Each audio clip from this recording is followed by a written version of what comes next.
Buenos días, doctor. Buenos días, esperen un segundito, buenos días.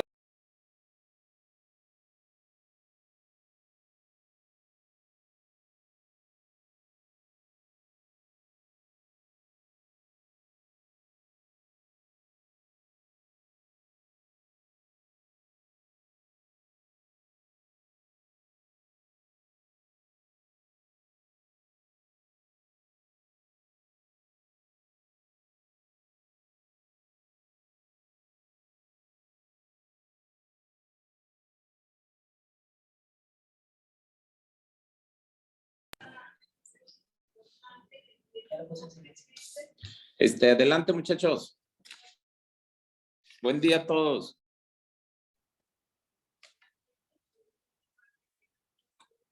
Creo que falta. Bueno, ¿qué pasó, hija? Creo que faltan algunos. Ah, bueno, nos esperamos. Ustedes me indican. Sale.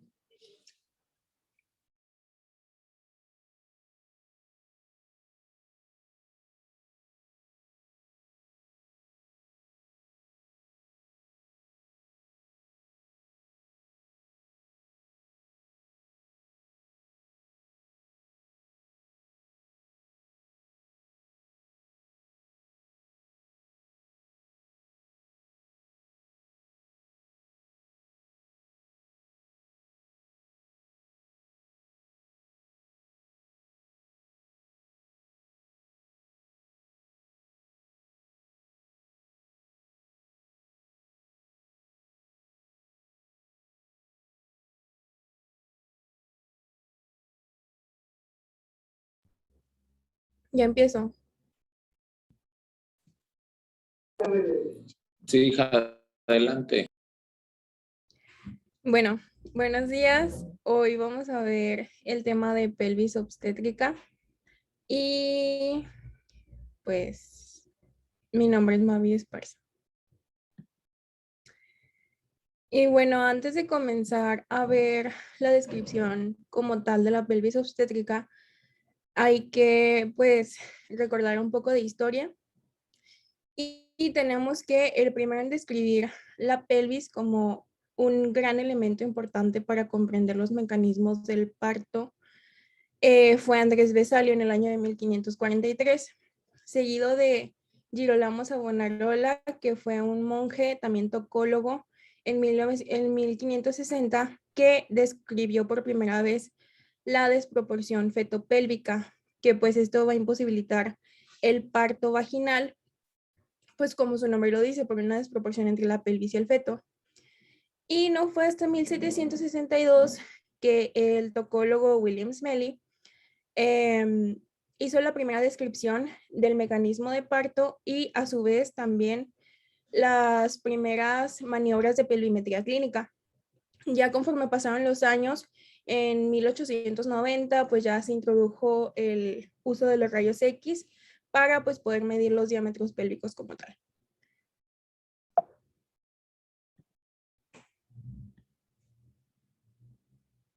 Y bueno, tenemos que la pelvis forma la porción inferior del tronco y está formada por dos huesos coxales y la porción inferior de la columna, dígase el sacro y el coxis. A su vez, cada hueso coxal está conformado por la fusión de, recordemos por anatomía, ilion, isquion y pubis.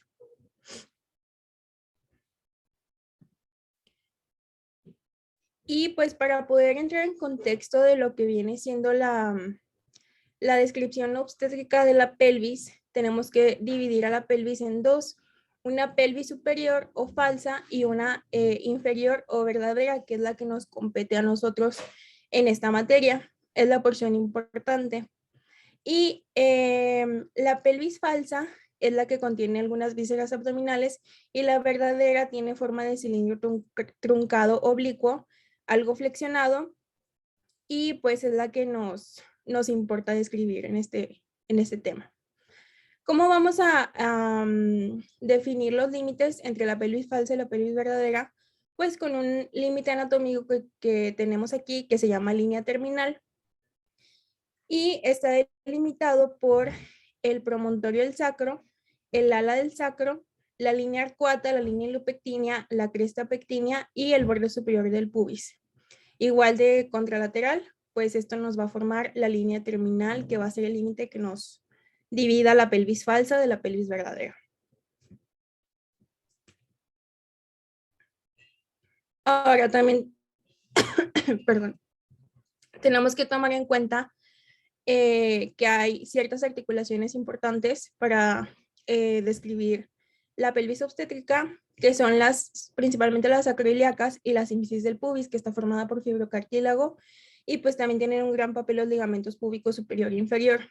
¿Por qué? Pues porque se ha visto que durante el embarazo hay relajación y aumento de la elasticidad de estas articulaciones. No se sabe por qué a ciencia cierta, pero se cree que es por la estimulación hormonal.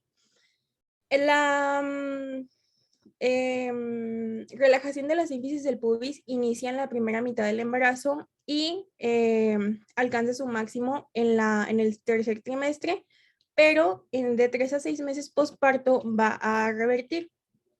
Y las articulaciones sacroiliacas se van a relajar y se van a extender en movimiento plano ascendente. Estas articulaciones pueden aumentar su diámetro o pueden aumentar el diámetro de salida, que ahorita vamos a ver cuál es, de 1.5 a 2 centímetros en litotomía, de ser unos 10 centímetros a ser 12. Pero esto puede ser como interrumpido por el peso de la pelvis en la mesa. Por eso hay que cuidar bien la posición de la pelvis cuando la mujer está en litotomía y pues va a parir. Esto justifica por qué usamos esta posición. Y pues en otras sociedades se ha visto que las articulaciones sacroiliacas y la sínfisis del pubis tienen mayor elasticidad cuando la mujer está en cuclillas, por lo que podría estar justificado que también se utilice esa posición para dar a luz. Y pues bueno, ahora sí vamos a ver la pelvimetría ósea y tenemos diferentes planos de la pelvis. Tenemos el plano de entrada o estrecho superior, el plano de la pelvis media y el plano de salida o estrecho inferior.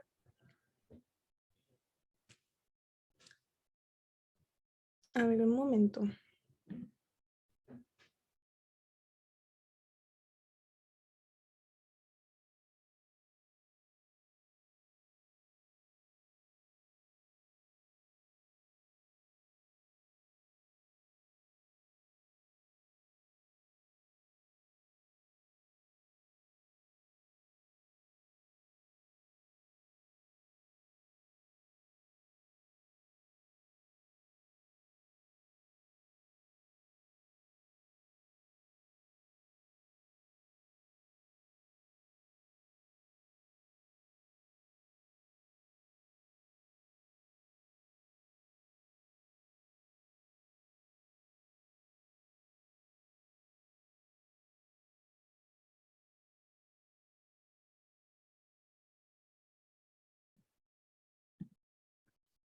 Listo. El plano de entrada o el estrecho superior está delimitado por el promontorio y las alas del sacro, lateralmente por la cresta pectínea y anterior por las ramas horizontales y las sínfisis del pubis. Aquí tenemos diferentes diámetros que tenemos que describir y que son de mucha importancia desde el punto de vista obstétrico. Primero tenemos los diámetros anteroposteriores, o sea que van así, y tenemos el diámetro conjugado verdadero, que este va del promontorio a el borde superior de la sínfisis del pubis. Sin embargo, este no nos compete mucho saberlo porque no lo utiliza como tal el feto, sino el que nos interesa saber es el conjugado obstétrico, que este va del promontorio a la porción más prominente de la sínfisis del pubis, o también llamado promonto retropúbico. Y este normalmente tiene que medir 10 centímetros o más para que el parto vaginal pueda ser viable. En promedio, en pelvis ginecoides puede medir 10.5 centímetros. Y como les había dicho, el tocólogo Smelly fue el primero en poder medir el diámetro conjugado diagonal, que este es el que podemos medir clínicamente al introducir los dedos en la vagina y palpar el promontorio y al mismo tiempo palpar la sínfisis del pubis. Este va a medir en promedio 12 centímetros y con este, al restarle 1.5 o 2 centímetros, vamos a poder saber cuánto mediría el conjugado obstétrico. O sea, nos daría una idea de cuánto mide el más pequeño de los anteroposteriores del estrecho superior. Después tenemos el diámetro transverso, que pues es la mayor distancia que hay de este estrecho y mide en promedio 13 a 13.5 centímetros. Y por último tenemos los oblicuos, que estos van de la articulación sacroiliaca a la línea ileopectínea contralateral y van a medir 13 centímetros también en pelvis ginecoides. Después tenemos el plano de excavación o la pelvis media, que esta pues va a ser equivalente a lo que conocemos como pelvis verdadera. Y este tiene como límites a posterior la concavidad del sacro, lateral la cara interna del isquion y las espinas ciáticas, y anterior la parte posterior del pubis y pues la sínfisis del pubis y parte de la rama ascendente del isquion. A este se le van a describir dos diámetros anteroposteriores, que son primero el misacro subpúbico, es decir, que va desde la parte media del sacro hasta el borde inferior del pubis, y este va a medir 12 centímetros. También tenemos el anteroposterior a nivel de las espinas ciáticas, que este va a medir 11.5 centímetros. O sea, si midiéramos a nivel de las espinas ciáticas, ¿cuánto mide el diámetro anteroposterior? Ahí está. Y tenemos un diámetro transverso a nivel de las espinas ciáticas que va a constituir el menor diámetro de este plano y va a ir de 10 a 10.5 centímetros.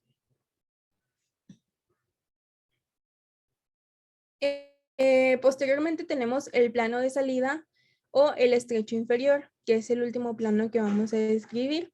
Y tiene como límites anterior el borde inferior del pubis y la rama isquiopúbica. Lateral, las tuberosidades isquiáticas junto con el ligamento sacrotuberoso. Y de posterior, la punta del coxis. Este va a ser el estrecho inferior.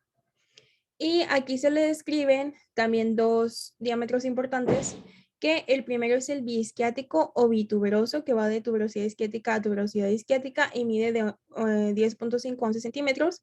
Y tenemos el anteroposterior, que mide de 8.5 a 9 centímetros en mujeres no embarazadas.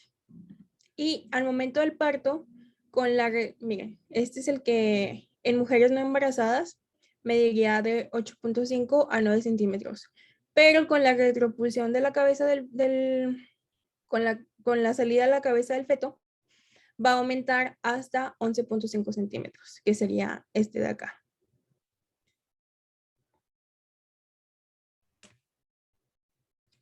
Y pues ya teniendo en cuenta esto, tenemos diferentes tipos de pelvis que se pueden presentar en las mujeres. Y para poder clasificarlos, los tocólogos Caldwell y Molloy en 1933 acuñaron la clasificación.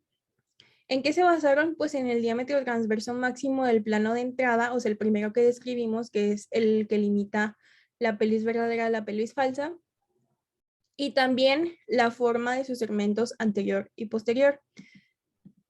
Básicamente se basaron al trazar el diámetro transverso de cada pelvis, que nos va a dividir una porción posterior y una anterior.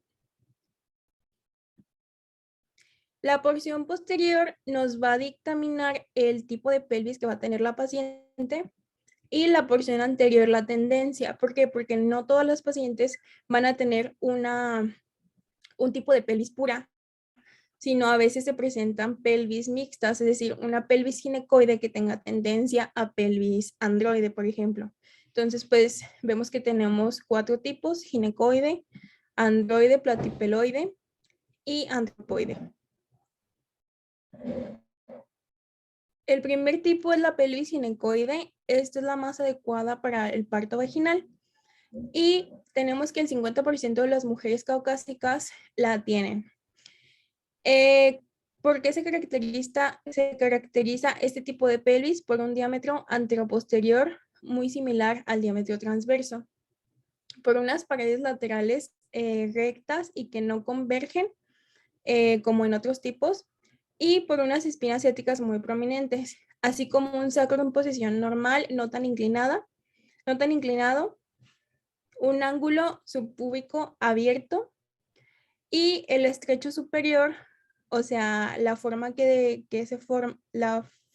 delimita el estrecho superior va a ser redonda u ovalada, como podemos ver aquí. Y pues vean en comparación con los otros tipos de pelvis, como la ginecoide es la más redondeada u ovalada.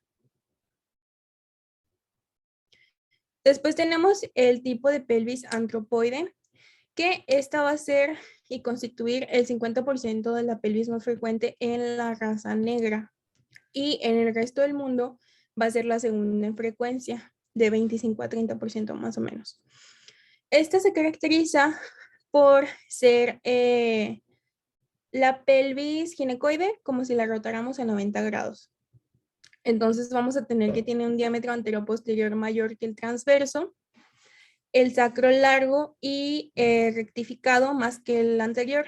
Las paredes laterales mucho más convergentes que en la ginecoide, las espinas ciáticas poco prominentes, el ángulo subpubiano estrecho, si lo comparamos con la anterior, y pues esta está relacionada con el encajamiento anteroposterior y parto en occipito posterior, que vamos a ver posteriormente en los temas que siguen, que son complicaciones. Y pues vean, en comparación con las anteriores, la ginecoide y pues las demás, que son la androide y la platipeloide. Después sigue la androide, que esta recuerda a la pelvis masculina. Y en mujeres tiene una frecuencia, es la tercera en frecuencia, de 15 a 20% de mujeres la poseen, un tercio de mujeres blancas, un sexto en mujeres pues de no raza caucásica, o sea, negras y latinas y asiáticas. Esta se caracteriza por tener un diámetro anteroposterior algo menor que el transverso, como podemos observar, y un sacro inclinado hacia adelante más que los tipos anteriores.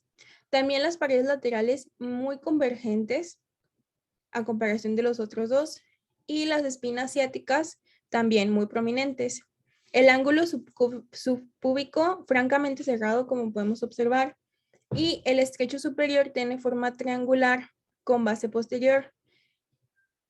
Así lo describen como forma triangular con base posterior, pero pues a mí se me hace como una forma de corazón. Y esta es la menos favorable para un parto natural. También conduce a un encajamiento occipito posterior o la detención del parto en occipito transversa. Vean en comparación con las demás. La androide es como la que tiene forma de corazón. Y después sigue la pelvis platipeloide, que está contraria a las anteriores y es la menos frecuente en mujeres.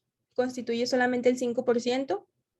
Y esta se caracteriza por tener un diámetro anteroposterior muchísimo menor que el transverso, como podemos observar, el sacro corto y dirigido hacia atrás, las paredes laterales también rectas como en la ginecoide, pero pues las espinas ciáticas prominentes y el ángulo subpúbico bastante más abierto. El estrecho superior tiene forma ovalada, francamente ovalada, y con predominio transversal, como podemos observar. El transversal está muchísimo más grande que el anteroposterior. Esto también es una pelvis no óptima para el parto vaginal y también conduce a una detención del parto en occipital transversa. Vean, en comparación a las demás.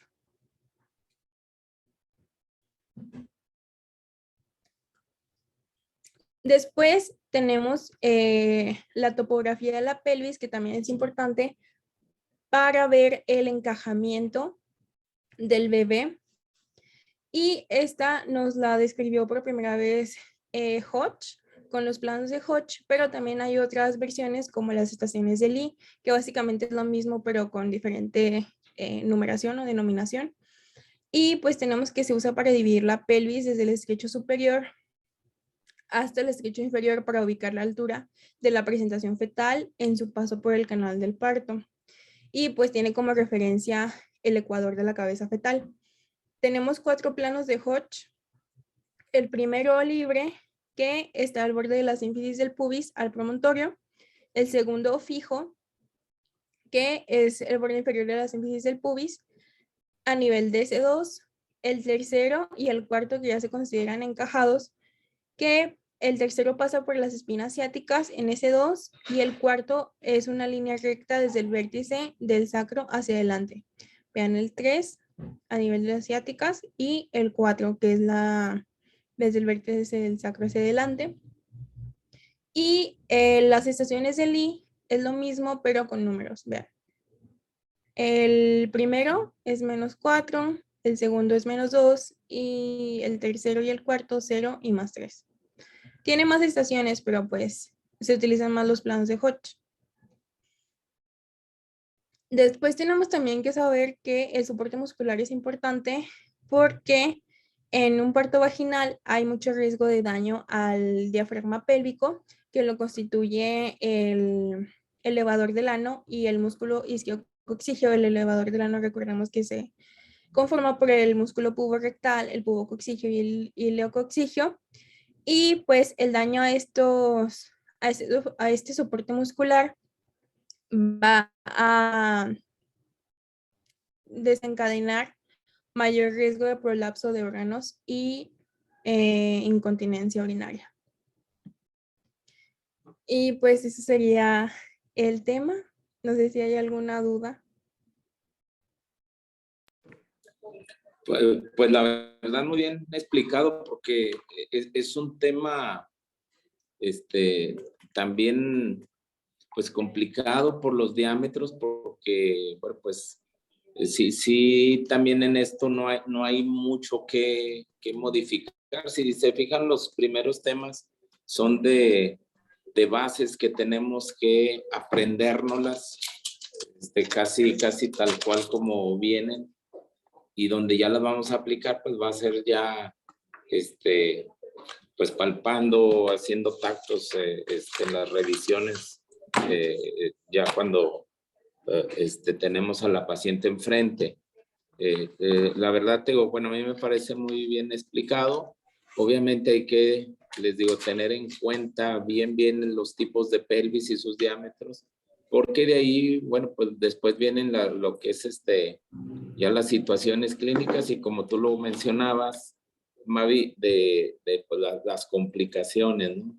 El poder saber cuándo es una pelvis estrecha, cuándo es una pelvis que sus diámetros no son los adecuados para un parto, y poder decidir la vía de nacimiento por cesárea, porque de paso les digo, actualmente ustedes ven que hay más cesáreas que partos, casi creo, pero pues tiene que haber una indicación muy precisa para una cesárea.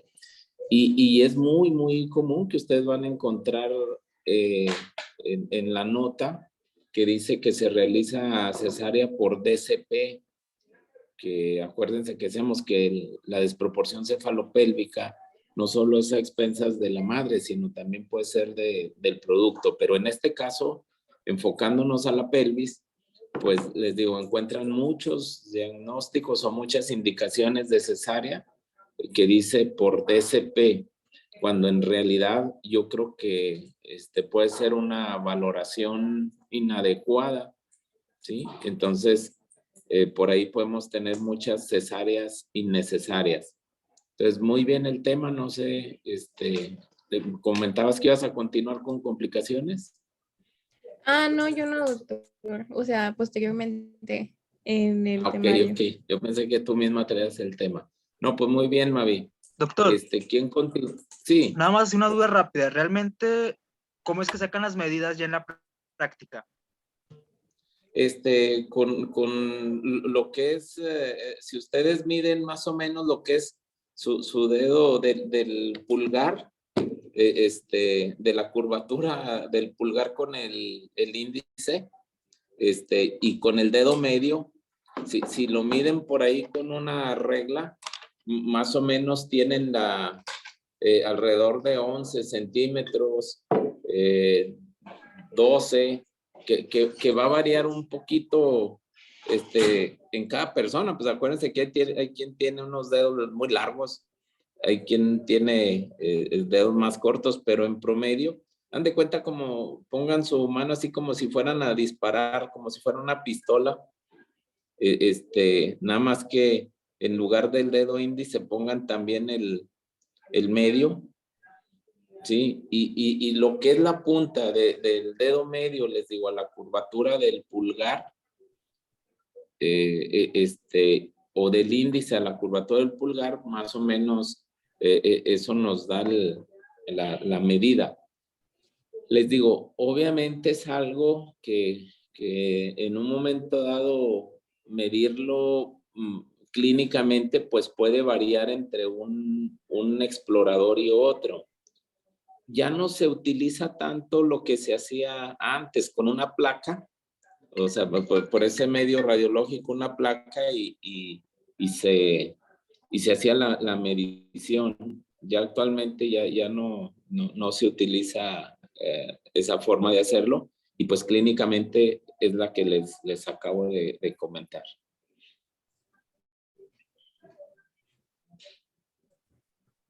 Sí, nos Sí, decía sí un me escucho. doctor que, ¿Perdón?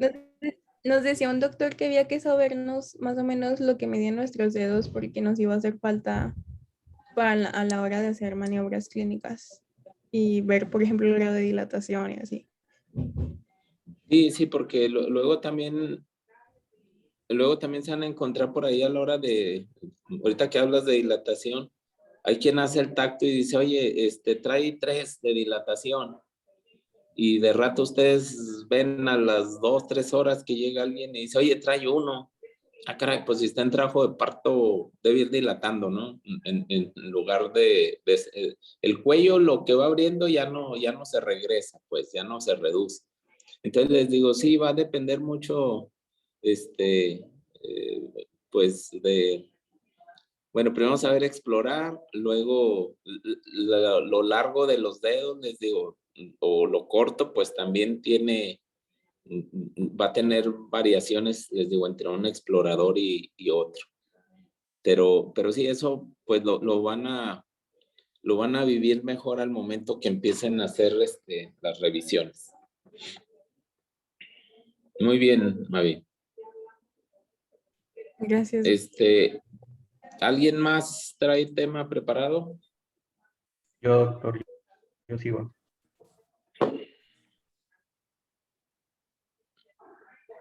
Giovanni, ¿verdad? Sí, Adelante, Giovanni. sí, doctor, permítame tantito.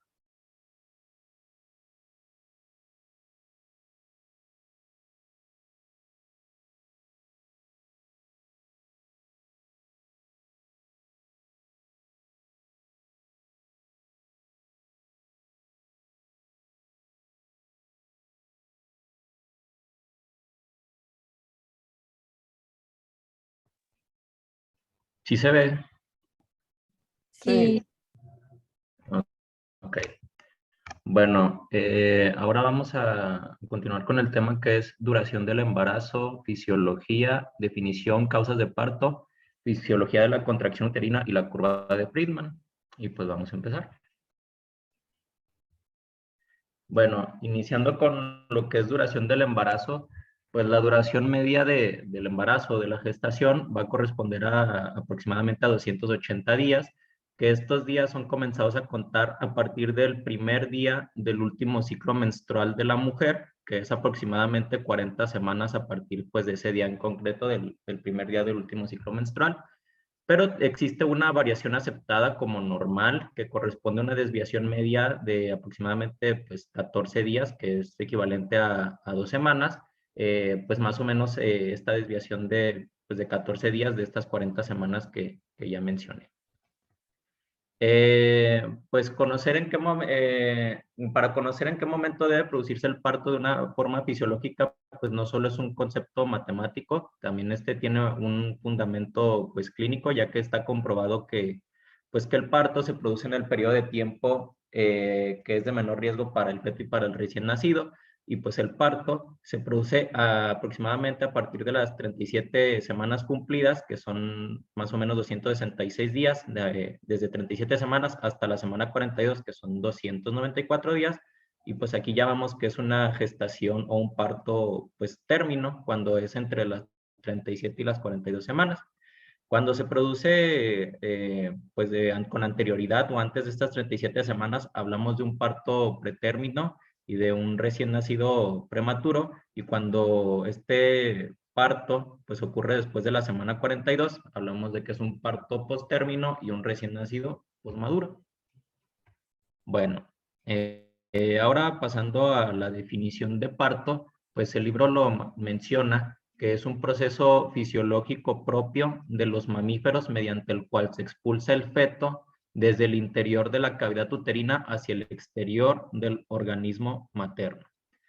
Y pues el parto se va a producir gracias a la aparición de las contracciones uterinas que de forma progresiva van aumentando en intensidad, frecuencia y duración hasta que se consiga pues modificaciones en el cuello uterino, que esto pues va a permitir que el feto pase desde la cavidad uterina a través y pues del canal del parto hacia pues ser expulsado hacia el exterior.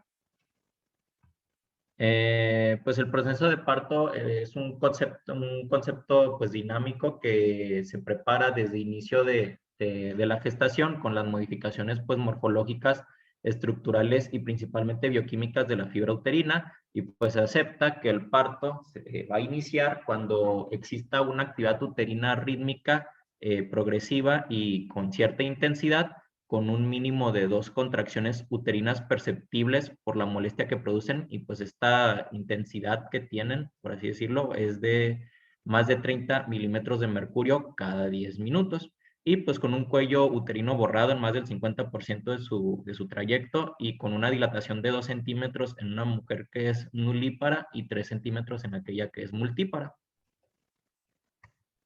Bueno, ya vamos a pasar a los factores o que van a ocasionar pues, que inicie el trabajo de parto.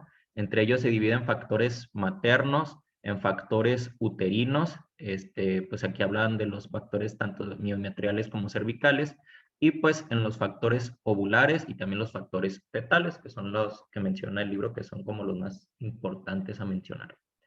Empezando con los factores maternos, pues estos van a influir en la duración de la gestación y para que dé inicio al parto mediante cambios hormonales. Empezando con la oxitocina, que esta va a ser producida por los núcleos supraóptico y paraventricular del hipotálamo, y después esta va a ser transportada mediante neuroficinas al lóbulo posterior de la hipófisis, y pues aquí van a ser activadas y van a ser liberadas al sistema circulatorio. Los niveles circulantes de la oxitocina son muy variables, de entre 3 a 10 microunidades por mililitro durante toda la gestación, pero solo al final de la gestación, o ya cuando se va a iniciar el parto, ya estas tienen una acción biológica, y pues van a inducir las contracciones de poca intensidad y presentación irregular, que se les conoce como contracciones de Braxton y Hicks.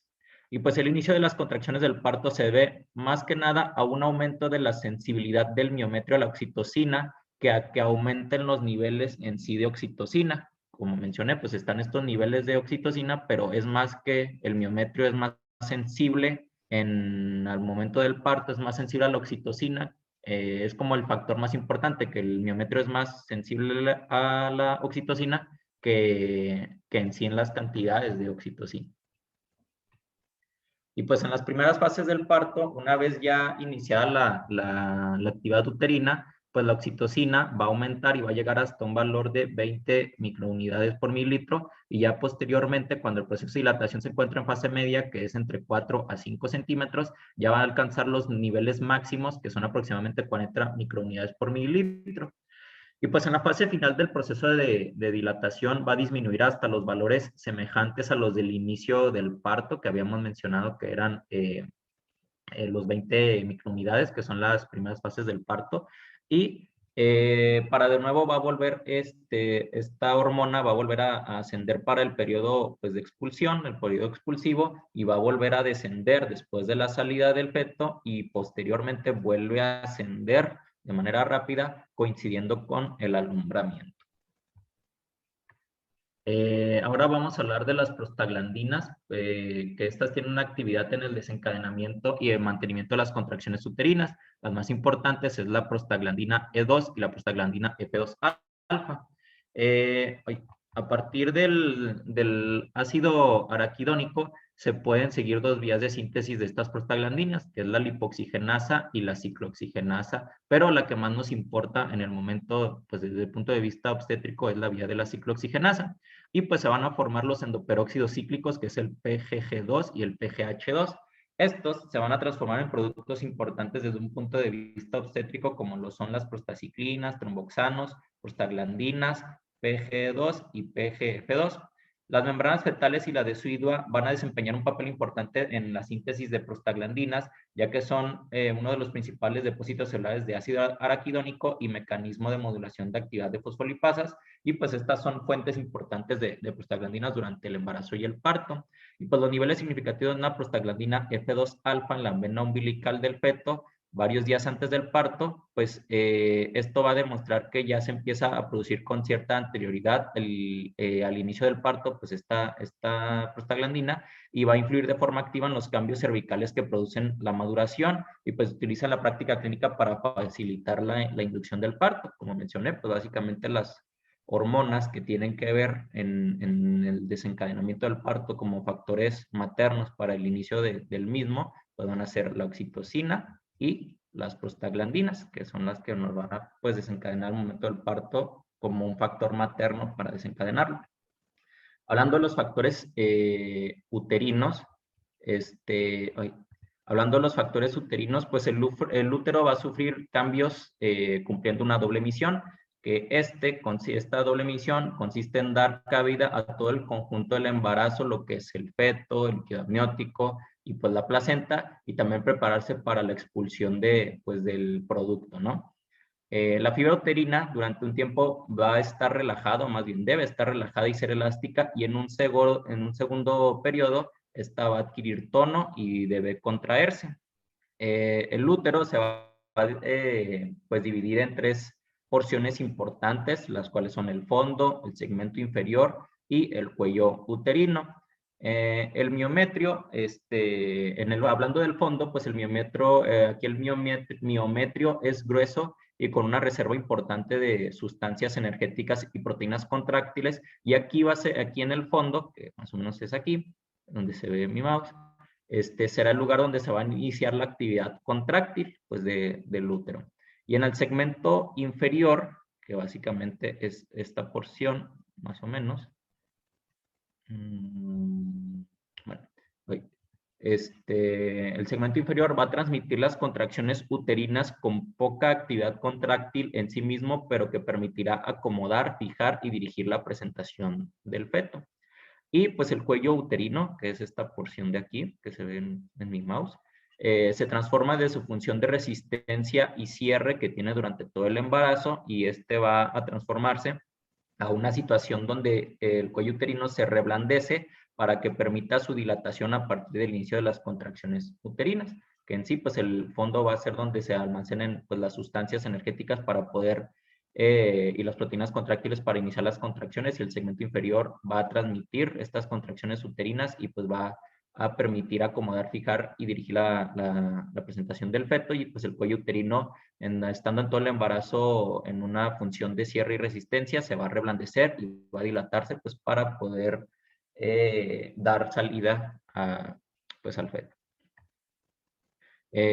Ahora pasando a los factores ovulares como causas desencadenantes del parto, pues las membranas ovulares y la decidua de los humanos contienen poblaciones celulares que van a modificar su actividad bioquímica al final de la gestación en el inicio del parto. Y pues estas células producirán durante el embarazo factores inhibidores de la sensibilidad del miometrio a los agentes oxíticos y cambiarían al final de la misma actividad. Como mencionamos cuando vimos pues lo que es oxitocina y todo eso, que ya aumenta una sensibilidad.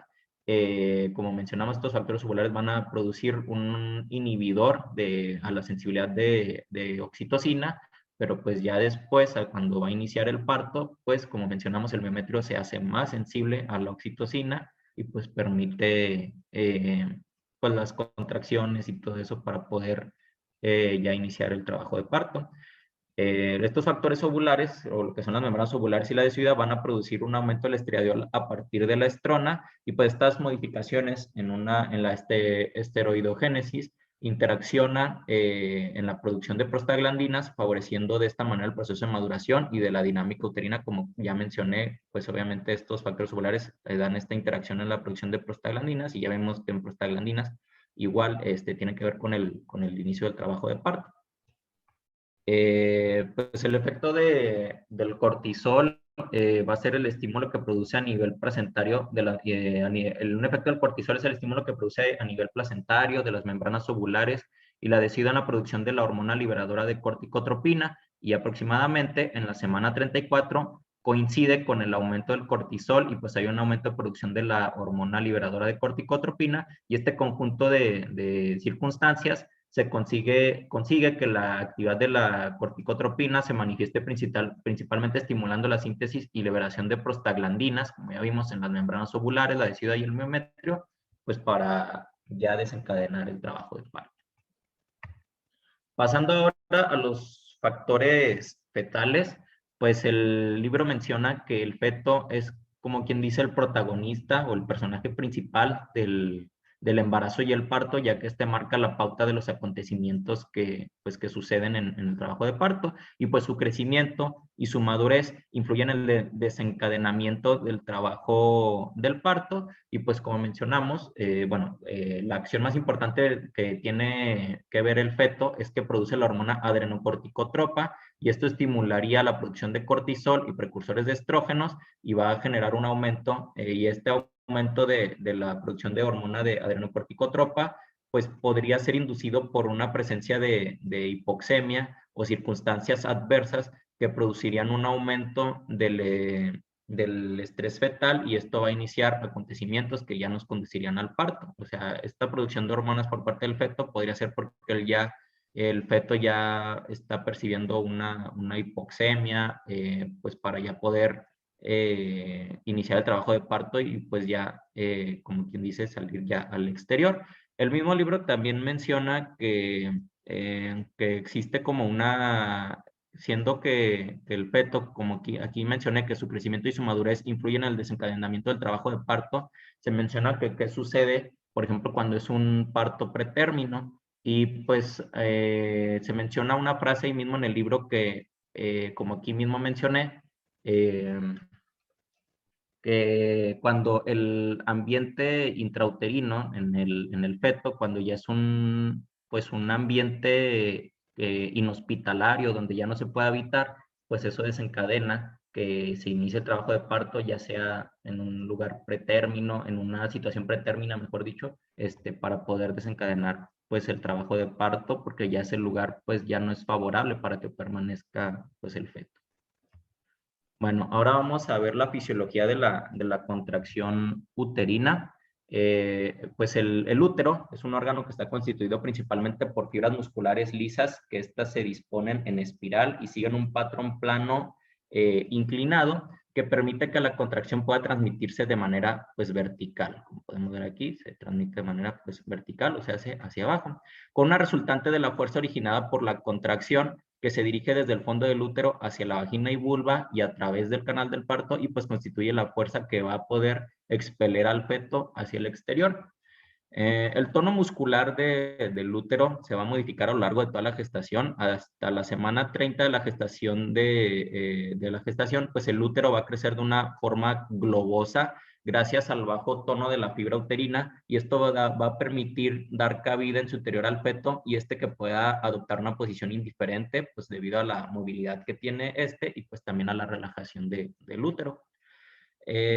A partir de la semana 30, la fibra uterina ya va a adquirir un tono progresivo y desigual, que en su porción, en el superior, que en este caso es el fondo, dice que es superior en el fondo y relajado en el segmento inferior, que permite alojar y fijar la parte fetal que se constituirá en la presentación pues, del mismo.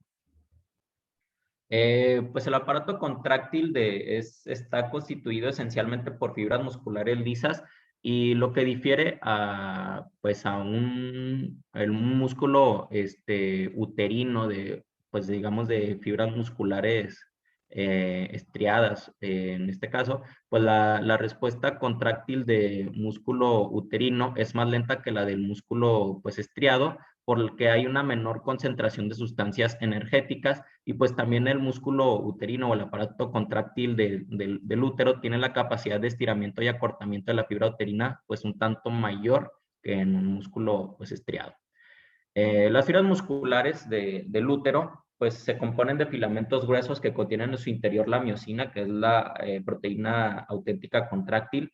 Para que pueda ejercer su función tiene que modificarse de manera importante, y pues la miosina, esta miosina está formada por dos cadenas pesadas que tienen estructura helicoidal, como lo podemos ver aquí, y terminan en una forma globular, conectándose a las dos cadenas ligeras. Y pues ahorita vamos a ver cómo ocurre pues esto de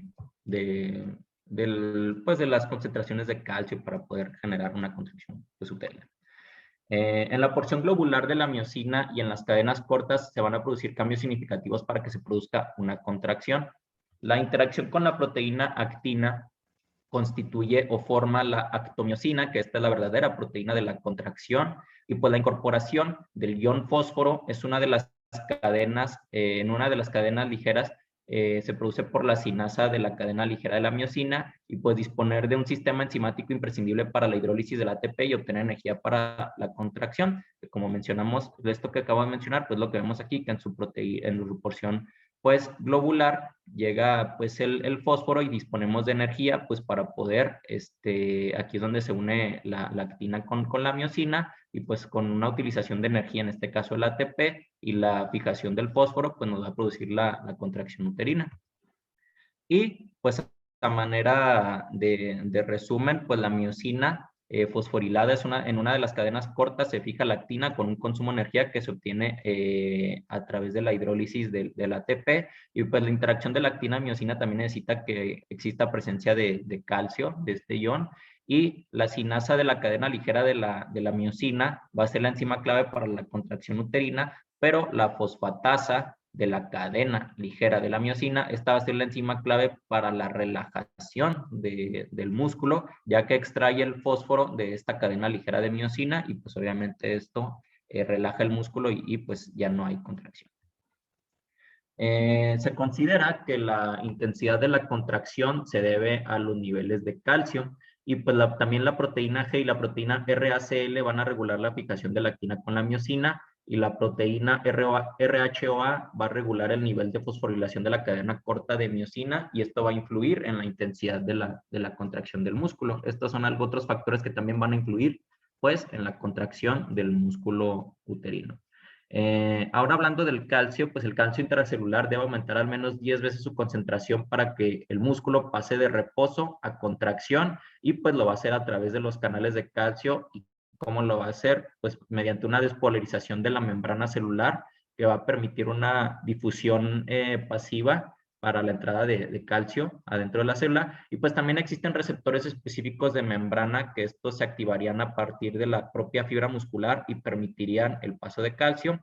Y otra es la activación de la fosfolipasa C, la inositol trifosfato, también el diacilglicerol, que estos provocarían la liberación de calcio almacenado en el retículo sarcoplásmico.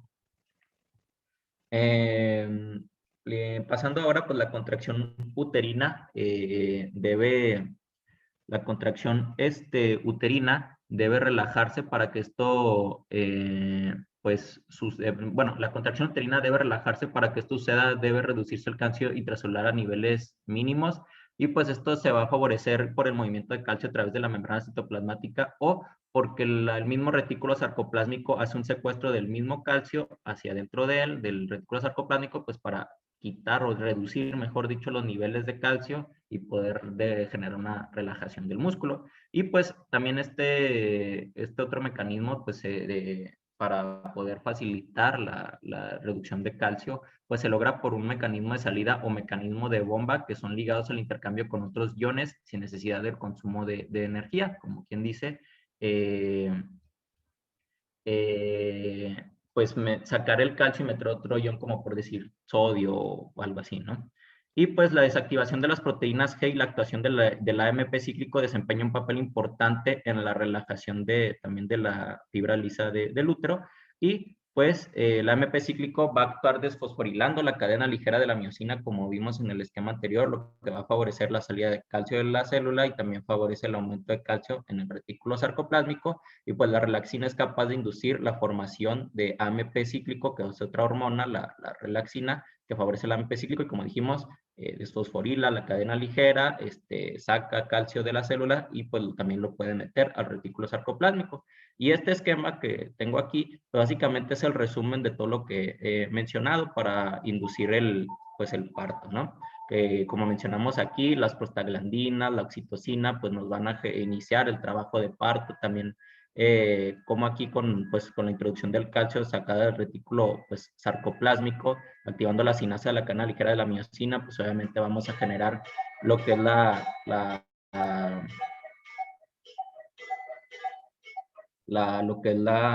la fosforilación de lo que es cuando se une la actina y la miosina, lo que forma la actomiosina y nos genera la contracción y pues la fosfatasa de la cadena ligera nos quita este fósforo y nos da una relajación, que básicamente pues este esquema resumen todo lo que he mencionado pues hasta ahora.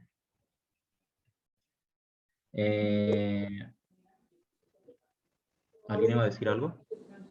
No, adelante, termina. Ok. Pues el parto se caracteriza por contracciones uterinas intensas, frecuentes y regulares que afectan a todas las células musculares del miometrio, pero no en igual intensidad y tampoco en duración. Esto es lo que las contracciones tienen, no son iguales ni en intensidad ni en duración. Y pues la contracción se inicia a partir de una sola célula muscular que esta es capaz de estimularse de manera espontánea, lo que va a partir de una despolarización de la membrana, como mencioné anteriormente, y esta fibra que inició su despolarización es como un marcapasos del resto de las células y al despolarizarse adquiere un potencial de acción con una actividad eléctrica que se propaga a las células pues, vecinas o las siguientes células, y esta transmisión de la despolarización para poder generar pues, las contracciones, esta transmisión de los potenciales de acción pues, se hace gracias a las gap junctions o también llamados puentes desmosómicos intercelulares, que estas contienen conexinas, que estas van a ser capaces pues, de estar conectadas o unidas a otra célula y poder transmitir esta despolarización e iniciar pues, las contracciones.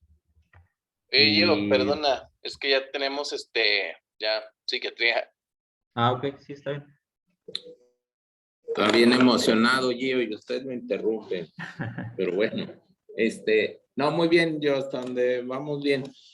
Nada más comentarles así rápido, acuérdense que también la disposición de las fibras musculares del útero y la forma en cómo llevan a cabo la contracción también van a jugar un papel muy importante, no nada más en lo que es las contracciones o la fisiología del parto, sino también ya en la disminución del sangrado posparto, porque por la forma en cómo están dispuestas, Acuérdense que en el útero aumenta mucho la vascularidad y los vasos sanguíneos quedan atrapados entre una fibra muscular y otra, y eso hace que disminuya mucho el sangrado. Pero bueno, ya lo comentamos con más calma el día de mañana. Otra pregunta. Bueno, muchas gracias, Giovanni. Y muy bien, mañana le continuamos. Les quiero preguntar, mañana no podemos cambiar la hora, que sea ya por la tarde, 7:30, 8. Yo sé que tienen muchas cosas que hacer, pero ¿cómo andan? O lo platican y que me avise más tarde, Alan. Es que una buena parte del salón trabaja en la tarde, doctor. Como unos... ¿Trabajan todos? No, o sea, una parte importante, como unos 8. Y pues serían unos 8 que no van a... que se van a quedar sin clase. Tenemos que estar de preferencia todos. O el viernes que llevemos, o no sé si el sábado pudiéramos ver una hora. Al cabo desde su casa, hombre, como anden. No importa que sea después de la fiesta. Pues ahorita les pregunto y le decimos, doctor. Chéquenlo, ¿no? Platíquenlo y si no la de mañana la recuperamos por ahí el sábado, ya me indican a qué hora. Oiga, doctor, y lo que le había preguntado de cómo va a ser la dinámica con la doctora adjunta, ¿cómo sería? ¿Vamos a tener algunos temas con ella o cómo sería? Sí, nada más que ahorita Leti por cuestión de salud no ha podido estar con nosotros. Entonces, digo, pero sí va a ser otro tema y ya estoy viendo en el hospital, también pues para que vayan integrándose desde ahorita, pues también para que vayan viendo lo que vemos aquí en teoría, lo vayan viendo en la práctica y se les pueda pues facilitar mejor el aprendizaje, ¿no? Ya en el hospital pues van a tener diversos maestros. ¿Sale? Bueno, me avisan para que no se les salga a su clase. Sí, doctor, muchas gracias. Que tengan buen día, cuídense. Gracias, doctor, igualmente.